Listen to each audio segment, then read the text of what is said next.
आम आदमी की जिंदगी बदलने आए थे केजरीवाल, लेकिन जब सीएम की कुर्सी मिली तो सारा पैसा खुद की जिंदगी बदलने में झोंक दी। जनता के पैसों से केजरीवाल ने अपने लिए शीश महल बनाया, इसमें करोड़ों रुपए खर्च हुए।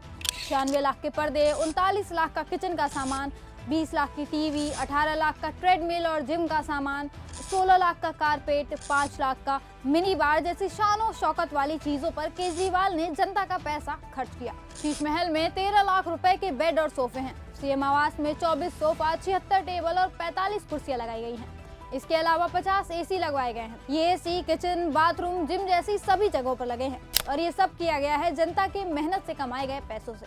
बदले में दिल्ली की जनता को मुफ्त पानी, बिजली और पता नहीं क्या क्या देने का वादा किया गया।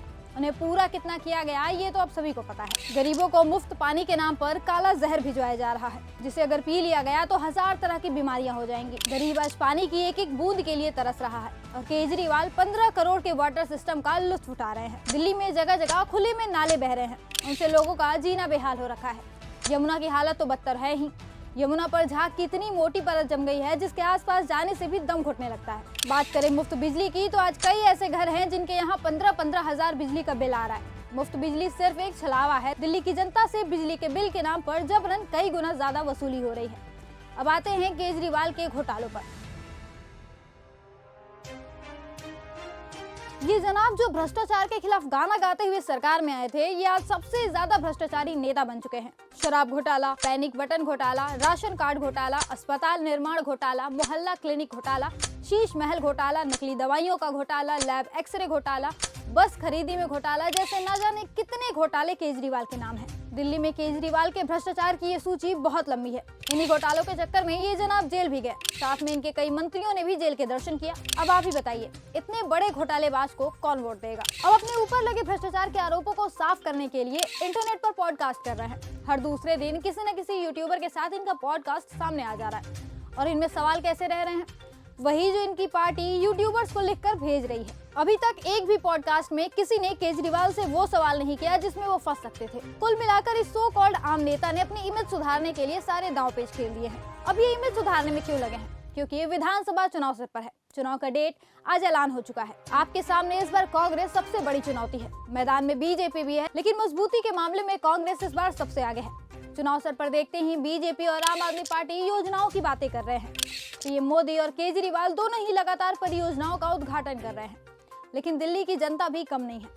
वो सब देख रही है और समझ रही है। उन्हें भी समझ आ रहा है कि जब पिछले 11 सालों में बीजेपी और आम आदमी पार्टी ने कुछ नहीं किया है, सिर्फ एक दूसरे पर आरोप प्रत्यारोप का गेम खेला है, तो ये आने वाले समय में भी कुछ नहीं कर पाएंगे। दिल्ली में जो भी काम हुए हैं सब कांग्रेस सरकार के टाइम में हुए हैं, चाहे वो दिल्ली मेट्रो हो, फ्लाईओवर हो, सड़क हो, डीटीसी बस सेवा हो, अस्पताल या यूनिवर्सिटी हो। दिल्ली को विकसित करने का सारा काम कांग्रेस सरकार में ही हुआ है। आज दिल्ली जिस रिंग रोड के लिए जाना जाता है, उसको आकार देने में सबसे बड़ी भूमिका कांग्रेस की शीला दीक्षित सरकार की रही है। कांग्रेस सरकार के दौरान ही रिंग रोड के ढांचे को आकार और उसे विस्तार दिया गया। बता दें कि इस बार केजरीवाल के सामने दिल्ली की पूर्व सीएम शीला दीक्षित के बेटे संदीप दीक्षित हैं। नई दिल्ली सीट से ये दोनों आमने सामने हैं। ऐसे में केजरीवाल की हार निश्चित मानी जा रही है। अब रह गई यतीशी। ये कालकाजी सीट से चुनाव लड़ रही हैं। यहाँ इनके सामने कांग्रेस से अलका लांबा मैदान में है, जो कांग्रेस की वरिष्ठ नेता है। कई सालों से मैदान में उतरकर काम कर रही हैं।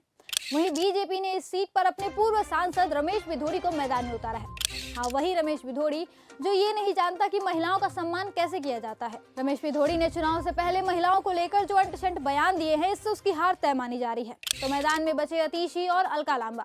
अब आम आदमी पार्टी जो प्रचार कर रही है वो सिर्फ केजरीवाल के चेहरे पर हो रहा है, यानी आम आदमी पार्टी को अपनी अतीशी पर कुछ खास भरोसा नहीं है। ऐसे में जब खुद की पार्टी को ही अतीशी पर भरोसा नहीं है तो जनता क्या खाक भरोसा दिखाएगी? कुल मिलाकर कांग्रेस इस बार के चुनाव में बहुत मजबूती से उतर रही है। उसके सामने आप और बीजेपी दोनों ही फीके पड़ गए हैं। अब देखना होगा चुनाव के नतीजे क्या आते हैं।